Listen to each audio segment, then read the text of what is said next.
Pessoal, seguindo devagar aí o que eu estava mostrando para vocês, vamos ter uma noção aqui macro do que a gente está vendo, tá? Estamos vendo as artérias vertebrais que vão entrar pelo foramen magnum, que vão formar a basilar, aqui no nosso clivus, certo? Nós temos as carótidas que vão dar origem às comunicantes posteriores, tá? Que vão dar a comunicação no circuito de Willis, junto com as comunicantes anteriores e cerebrais anteriores. Tá?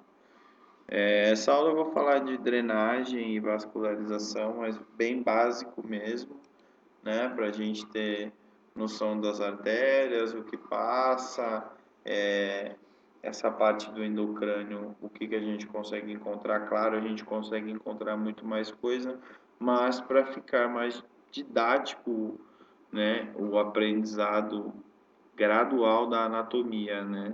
Não simplesmente jogar muita informação e aí a gente acaba não conseguindo acompanhar, tá bom? Então vamos passo a passo, a gente vai chegar lá. Então, como eu falei, né, vou explicar para vocês aqui rapidinho, tranquilo. As artérias vertebrais que vão se originar lá, a primeira rama ascendente da nossa subclávia, vou entrar nos forames transversos, né, nos forames da apófise transversa, da vértebra C6 até chegarem ao foramen magnum e formar essa que é a artéria basilar que descansa no nosso querido clivus, tá bom? Então aqui tá a nossa exuberante artéria basilar, eu vou focar bem nela, tá? E a artéria basilar, por sua vez, vai dar duas ramas, duas cerebrais posteriores. E as cerebrais posteriores, elas vão se anastomosar com uma rama da carótida interna, que chama comunicante posterior. Então, carótida interna, comunicante posterior, cerebral posterior, tá? Aí, para fechar o circuito, né, o polígono de Willis, para fechar, nós vamos ter a cerebral anterior e a comunicante anterior, fechando o circuito. Eu vou tirar os senos venosos para que fique fácil de mostrar para vocês. Olha como é que é o circuito de Willis. Eu tenho as cerebrais posteriores, eu tenho a comunicante posterior, que o Latarjet me fala que é rama da carótida interna. Eu tenho a comunicante anterior, a cerebral anterior, perdão. Eu tenho a cerebral anterior, se originando da carótida interna, assim como a comunicante posterior, e a cerebral posterior vai se originar da basilar. Então vamos lá: basilar, cerebral posterior. Eu tenho comunicante posterior, essa bem fininha, que o Latarjet me fala que se origina da carótida interna.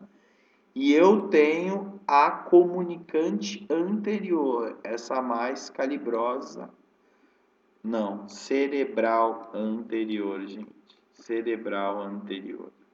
Cerebral anterior. E aqui eu tenho a comunicante anterior, tá? Então, comunicante anterior, cerebrais anteriores, certo? Artéria basilar, comunicante ou não. Artéria basilar, cerebral posterior. Cerebral posterior, comunicante posterior. Lembrando que ela se origina da carótida interna. A carótida interna, ela então dá A oftálmica, que está indo aqui, ó, para o conduto óptico, ela dá a cerebral anterior e ela dá comunicante posterior, tá? Então, fechando o circuito. Cerebrais posteriores com comunicantes posteriores mais cerebrais anteriores com comunicantes anteriores. Eu tenho aí o polígono de Willis. Gente, perdoa aí a confusão. São as primeiras aulas que eu estou gravando e realmente não é fácil. Mas vamos seguir. Voltamos com os senos venosos da dura madre, né? Tirei aqui o nervo olfatório para limpar. E olha que interessante, como eu já havia dito para vocês. A carótida interna vai dar origem à artéria oftálmica. E essa artéria oftálmica passa junto com o nervo óptico no nosso conduto óptico. Então, assim como eu estou fazendo com os outros nervos, eu vou apagando desses lados que eu já falei, artéria e nervo. Sobramos aqui com cerebral média, que não nos importa agora, tá bom? Vamos continuar falando da drenagem. Falamos da vascularização, do polígono simples, gente. A gente vai aprofundar, mas não é o momento. Simples o polígono. Vamos falar então da prensa de Erófilo, né? Por que eu vou falar dos senos da dura madre? Porque os senos da dura madre, eles estão relacionados com acidentes ósseos do crânio. Então, dentro do endocrânio, a gente tem que falar a posição deles e como que eles estão aí distribuídos, né? Então, eu tenho a prensa de Erófilo, bem aqui, tá, gente?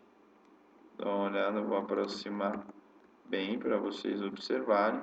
Eu tenho a prensa de Erófilo e eu tenho o seno sagital superior, o seno sagital inferior, então, seno sagital superior, seno sagital inferior, e aqui eu teria, formando esse seno sagital inferior, bem aqui, eu teria chamado a gram-vena de Galeno, mas o aplicativo infelizmente não traz para a gente, tá bom?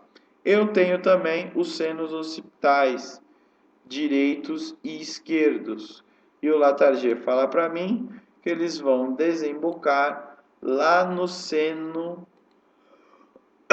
sigmoide, tá bom? Então, temos aí. Então, na confluência dos senos, eu vou ter o seno sagital inferior, o seno sagital superior, que deixa a sua impressão desde o osso occipital, da cresta, da protuberância occipital interna, acima, pelos ossos parietais até a cresta frontal do osso frontal, né? Então, seno sagital superior, seno sagital inferior e os senos occipitais aí desembocando na prensa. Mas, né, como toda a vida, entretanto, o que drena essa prensa de Erófilo são os senos transversos, porque no surco dos senos transversos eu vou ter a confluência do seno petroso superior com o seno transverso. E daí do seno transverso eu vou ter a formação do seno sigmoide. E o seno sigmoide, por sua vez, com o seno petroso inferior, vão passar pelo foramen jugular e formar a vena jugular interna. Gabriel, fala de novo. Confluência dos senos, prensa de Erófilo. Drenou o nosso encéfalo. puxa o sangue para a prensa. A prensa leva para os dois senos transversos. Então, o sangue chegou, a prensa leva para os dois senos transversos.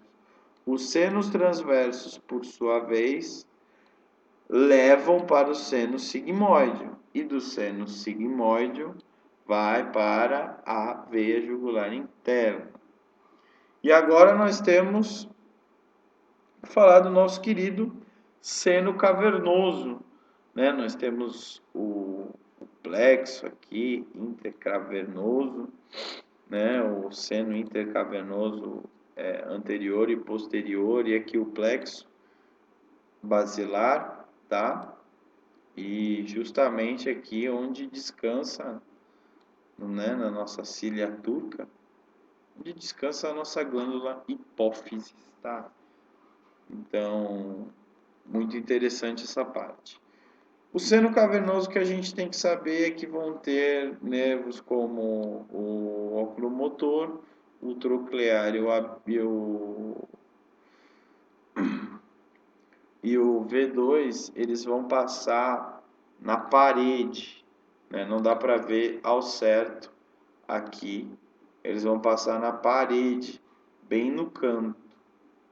E o abducens, ele passa bem no meio, junto com a artéria carótida interna, tá? Então, junto com a artéria carótida interna, vai passar o nervo abducens, tá? Ó a carótida interna ali, ó, porção cavernosa dela, olha aqui, vamos tirar, então carótida interna com abdúceis. Lembrando que a carótida interna ela tem porção cervical, porção petrosa, porque ela passa pela porção petrosa, né, no conduto carotídeo, quando ela emerge, né, ela vai emergir aqui no conduto carotídeo, emergiu aqui no conduto carotídeo, entrou pelo osso temporal, bateu no forame láceo em cima, subiu, deu as suas ramas, né, a artéria oftálmica, ela dá artérias hipofisárias também, comunicante cerebral anterior, cerebral média, artérias que vão facilitar o polígono de Willis. E o seno, né, vamos continuar falando do seno cavernoso, ele está formado, segundo o nosso estimado Latarjet, pelo seno esfenoparietal de Breschet e pela vena oftálmica superior, tá? Elas duas drenam no seno cavernoso. O seno cavernoso, ele vai drenar via seno petroso superior e via seno petroso inferior para vena jugular interna, tá bom? Então, essas vão ser as drenagens para a vena jugular interna, junto com o plexo basilar. Então, o sangue basicamente vem da parte anterior e tem que se dirigir ao agujeiro rasgado posterior ou o agujeiro jugular. Então, o sangue vem do seno cavernoso, seno esfenoparietal de Breschet, vena oftálmica, seno petroso superior e inferior, seno sigmoide, vena jugular interna, beleza? Seno sagittal, seno sagital inferior, seno sagital superior, occipitais e o transverso drenando para o seno sigmoide, tá? Espero que tenha dado para dar uma observada nas artérias, meninge acessória, meninge média, e ter uma compreensão um pouco melhor do nosso endocrânio. Olha como é importante o borde posterior.